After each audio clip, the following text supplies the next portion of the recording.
Hello friends, welcome back to the channel. तो आज हम बात करने वाले हैं एक बहुत ही नए और इंटरेस्टिंग टॉपिक के बारे में जो आजकल इन्वेस्टमेंट की वर्ल्ड में बहुत ज़्यादा इम्पॉर्टेंट है और जो हर कंपनी इसकी तरफ मूव ऑन कर रही है, अपना कोई ना कोई सेटअप इस पर्टिकुलर फील्ड में डाल रही है। तो चलिए अब बिना टाइम वेस्ट करें अब हम बात करते हैं ESG इन्वेस्टिंग के बारे में।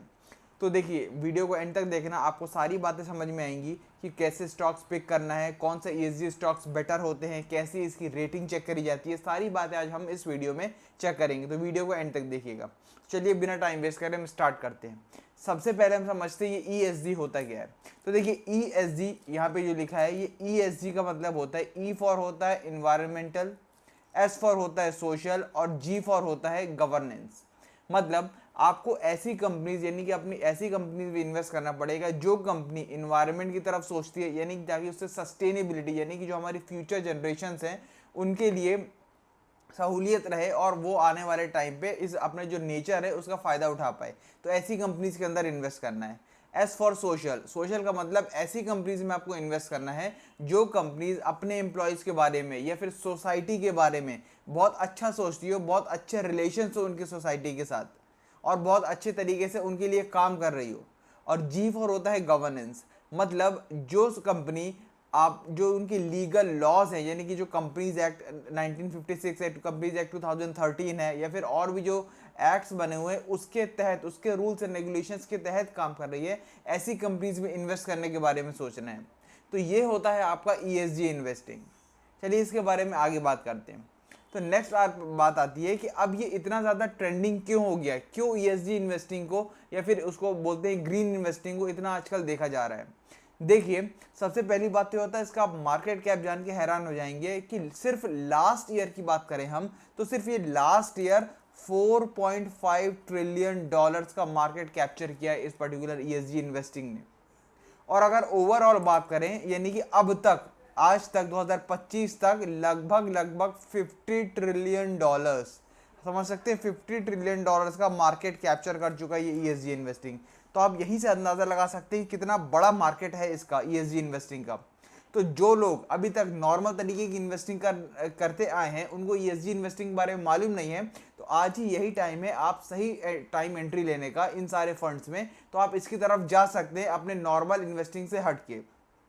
नेक्स्ट आती है, बात करते हैं इसके एग्जाम्पल से कौन कौन से ग्रीन इन्वेस्टमेंट्स होते हैं या फिर ESG इन्वेस्टिंग फंड्स होते हैं।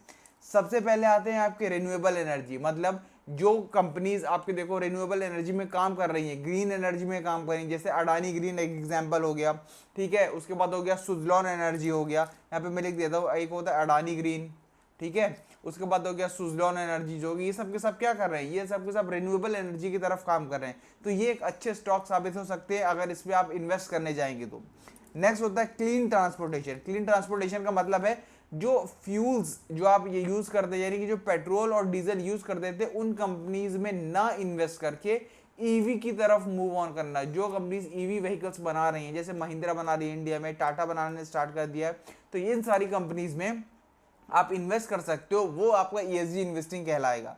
नेक्स्ट आता है सस्टेनेबल फंड्स। सस्टेनेबल फंड्स का मतलब ऐसे फंड्स की तरफ इन्वेस्ट करना, ऐसी जगह इन्वेस्ट करना जो पॉल्यूटेंट्स का खास ध्यान रखते हो। मतलब कई ऐसी फैक्ट्रीज होती हैं जो आप देखोगे, एक टर्म होता है, मैं आपको बता दूं यहाँ पे फाइनेंस में, एक होता है कार्बन एमिशन, ठीक है ना। तो जो अलग अलग कंट्रीज रहती हैं, कार्बन एमिशन मतलब यहाँ पे एक ट्रीटी होती है, साइन करती है कि एक कंट्री एक साल में सिर्फ इतना ही कार्बन एमिट कर सकती है। तो आपको ऐसी कंपनीज चूज करना है जो मिनिमम से मिनिमम कार्बन एमिट कर रही हो, वो कंपनीज आपको फायदा दे सकती हैं। तो ये हो सकता है सस्टेनेबल फंड्स। और ग्रीन बॉन्ड्स, ग्रीन बॉन्ड्स और कुछ नहीं, सिर्फ यही जो रिन्यूएबल एनर्जी ये जो स्टॉक्स इशू करती है इन्हीं के ही बॉन्ड्स होते हैं। आप इसमें भी इन्वेस्ट करने के अच्छे आपको चांसेस मिल सकते हैं, आप इसमें भी इन्वेस्ट कर सकते हैं ग्रीन बॉन्ड्स के अंदर। तो ये थे कुछ एग्जांपल्स ग्रीन इन्वेस्टमेंट्स के। नेक्स्ट आता है व्हाई इट मैटर, ये क्यों मैटर करता है या फिर इससे क्या फायदा हमें मिल सकता है। सबसे पहली बात आती है स्ट्रॉन्ग परफॉर्मेंस। कैसे स्ट्रॉन्ग परफॉर्मेंस, ये आजकल देखा गया, जैसे मैंने अभी बताया कि ये बहुत बड़ा मार्केट कैप्चर कर चुका है अब 2025 तक, और इसीलिए ये जो है जो आपके ट्रेडिशनल स्टॉक से उससे बेटर परफॉर्म कर रहा है अगर हम इसका ROI देखेंगे तो अब जब जाहिर सी बात है कोई इन्वेस्टमेंट आपको बेटर परफॉर्म करके दे रहा है, ROI हायर दे रहा है, तो हम उसमें इन्वेस्ट क्यों ना करें, ट्रेडिशनल स्टॉक्स में क्यों करें इन्वेस्ट।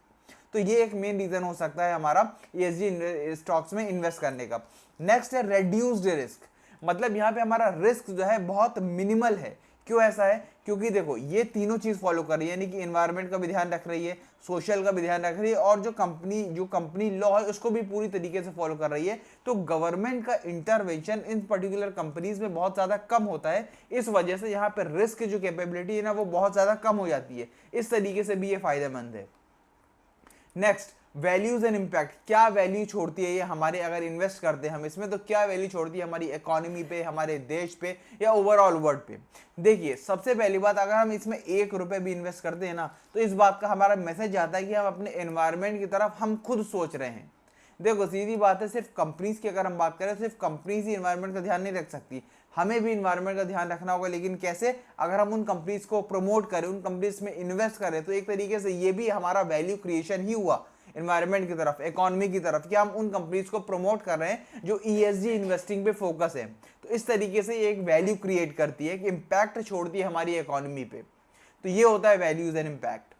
नेक्स्ट, अब बात आती है कैसे स्टार्ट करें। सुन तो लिए कि भैया ठीक है ईएसजी इन्वेस्टिंग बढ़िया होती है, लेकिन कैसे स्टार्ट करें और कैसे फंड्स और बॉन्ड्स में हम देख सकते हैं। तो देखिए बेसिक है, जिसको बिल्कुल नॉलेज नहीं है, यानी कि कोई कंपनीज ढूंढ नहीं पा रहा है, तो ईएसजी म्यूचुअल फंड्स होते हैं। यानी कि आप कोई सा भी आप ब्रोकरेज खोलोगे, चाहे एंजल वन खोल लो या फिर आप कोई ज़ेरोधा, आप स्टॉक्स वगैरह कुछ भी खोल लो, उसमें साफ साफ ऑप्शन दिया होता है कि भाई आप ईएसजी म्यूचुअल फंड्स ये हैं, और उसमें जाके आप सिर्फ उसके ईटीएफ्स आप परचेज कर लो, ईटीएस परचेज कर लो। मिनिमम अमाउंट से आप इन्वेस्ट करना स्टार्ट कर दो, मंथली आपको पे करना रहेगा, वहां पे इन्वेस्ट करना रहेगा, और फिर वहीं से आप बेसिक स्टार्ट कर सकते हो। फिर जैसे धीरे धीरे आपकी नॉलेज बढ़ती रहे, आप और उसमें इन्वेस्ट करना स्टार्ट कर सकते हैं। और बॉन्ड्स का भी यही है, आप indiabonds.com करके एक वेबसाइट है, indiabonds.com, वहां पे जाएंगे तो आपको बॉन्ड्स का पता चल जाएगा कि कौन कौन से बॉन्ड्स हैं जो ग्रीन इन्वेस्टिंग में काम करते हैं, या ग्रीन इन्वेस्टिंग की तरफ उनका फोकस है। तो आप उन बॉन्ड्स में भी इन्वेस्ट कर सकते हो बहुत अच्छी तरीके से। नेक्स्ट, अब आप मान लो स्टॉक्स और प्लेटफॉर्म्स अगर आपको चाहिए तो क्या करें। देखिए स्टॉक्स की बात करें हम, तो यहाँ पे स्टॉक्स कुछ ऐसे जैसे टाटा पावर, जैसे मैंने बताया टाटा पावर सेक्टर जो उसकी तरफ काम कर रही है, टेस्ला ईवी व्हीकल्स बनाती है, उसमें इन्वेस्ट कर सकते हो। अब बात आती है यहाँ पे स्टॉक्स की अगर बात हो रही है तो कैसे हम पता करें कि कौन सी कंपनी अच्छी है, कौन सी कंपनी बुरी है एज पर ईएसजी। तो देखिए क्या होता है ना, ये जो ईएसजी है इसमें एक कंपनी है मॉर्निंग स्टार करके, ये कंपनी क्या करती है, हर एक कंपनी को, जो नॉर्मल कंपनीज होती है स्टॉक मार्केट में लिस्टेड है, उनको क्या करती है, एक रेटिंग प्रोवाइड करती है। कौन सी रेटिंग होती है वो होती है ईएसजी रिस्क रेटिंग। इस तरीके का रेटिंग का एक स्कोर प्रोवाइड करती है। जैसे किसी कंपनी को दे दिया 10 का स्कोर, किसी कंपनी को दे दिया 11 का, किसी कंपनी को दे दिया 12 का। अब इस रेटिंग से हमें पता चलता है कौन सी कंपनी कितनी ईएसजी फ्रेंडली है। जिस कंपनी को सबसे कम रेटिंग मिली होगी, इसका मतलब उसका ईएसजी रिस्क एकदम कम है, और हमें वही कंपनी चूज करनी चाहिए। अगर हम आज की इंडिया की बात करें तो इंडिया में सबसे बेटर कंपनी एज पर ईएसजी रिस्क स्कोर है हीरो मोटोकॉर्प, जो हमारी इंडिया की सबसे बड़ी यानी ऑटोमोबाइल यानी कि जो बाइक वगैरह बनाती है, ये कंपनी है हीरो मोटोकॉर्प। उसमें सबसे कम ईएसजी रिस्क स्कोर उसको मिला है। और इसके अंदर हमारी और भी आती हैं, जैसे आप टाटा है, टाटा मोटर्स, ठीक है ना, उसके ऊपर हमारी अडानी ग्रीन है, अडानी ग्रीन की भी आती है इसके अंदर। तो ये सारी कंपनीज के आप देख सकते हो, ये सारी की सारी ईएसजी फ्रेंडली कंपनीज है।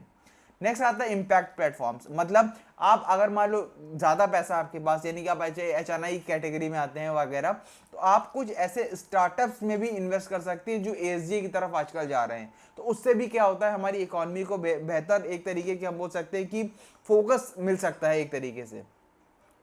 Next, mistakes to avoid. अब हमें कौन कौन सी मिस्टेक्स है, अगर हम ईएसजी इन्वेस्टिंग में करना चाहते हैं तो हम कौन कौन सी मिस्टेक्स हमें अवॉइड करना चाहिए।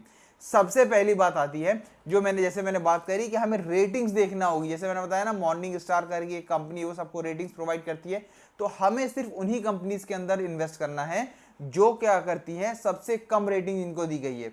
क्या होता है, कई बार कुछ कंपनीज ऐसी होती हैं जो बेसिकली बोलती तो है कि हम ग्रीन एनर्जी या फिर बोले तो हम ईवी व्हीकल्स में काम करते हैं, बट वो एक्चुअली दिखाती हैं बट एक्चुअल में काम नहीं करती है। तो ऐसी कंपनीज को हमें डीपली रिसर्च करना पड़ेगा और फिर पता लगाना पड़ेगा कि इसमें रियल में हमें इन्वेस्ट करना चाहिए या नहीं करना चाहिए।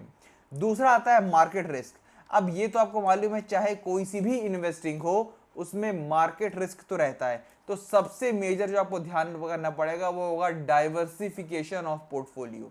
इसका मतलब ये होता है कि आपको सिर्फ ग्रीन स्टॉक्स अपने पोर्टफोलियो में नहीं रखना है, ये गलती कभी मत करना। आपको ग्रीन इन्वेस्टिंग यानी कि ईएसजी स्टॉक्स के साथ साथ अदर स्टॉक्स का भी आपको पोर्टफोलियो बनाना है। ये बात आपको ध्यान रखना है ताकि डाइवर्सिफाई हो सके यहाँ पे पूरा पोर्टफोलियो। तो ये मिस्टेक्स आपको ध्यान में रखनी है। तो आई होप आपको वीडियो पसंद आई होगी। पसंद आई तो प्लीज़ इसको सब्सक्राइब करें, लाइक करें और शेयर करें। और ऐसे ही फाइनेंस यहाँ पे आपको कमेंट सेक्शन में ज़रूर बताएं कि आपको कौन से टॉपिक के ऊपर चाहिए, तो उससे रिलेटेड मैं कंटेंट डालता रहूँगा। Thank you so much.